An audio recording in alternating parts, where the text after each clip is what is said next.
తెలంగాణ శాసనసభ ఆవరణలో ఒక చారిత్రక ఘట్టం ఆవిష్కృతమైంది. రాష్ట్ర గౌరవానికి, సంస్కృతికి ప్రతీకగా నూతనంగా ఏర్పాటు చేసిన తెలంగాణ తల్లి విగ్రహాన్ని గవర్నర్ శివప్రతాప్ శుక్లా ఆవిష్కరించారు.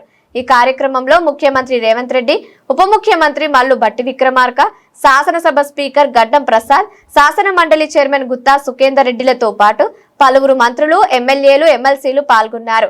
తెలంగాణ అస్తిత్వాన్ని ప్రతిబింబించేలా ఈ విగ్రహాన్ని అసెంబ్లీ ప్రాంగణంలో ప్రతిష్ఠించడం పట్ల సర్వత్రా హర్షం వ్యక్తమవుతోంది. ఆవిష్కరణ కార్యక్రమానికి ముందు గవర్నర్, ముఖ్యమంత్రి, ఇతర నేతలు అసెంబ్లీ ఆవరణలోని మహాత్మా గాంధీ, డాక్టర్ బిఆర్ అంబేద్కర్ విగ్రహాల వద్ద ఘనంగా నివాళులర్పించారు. దేశానికి వారు అందించిన గొప్ప సేవలను స్మరించుకున్నారు.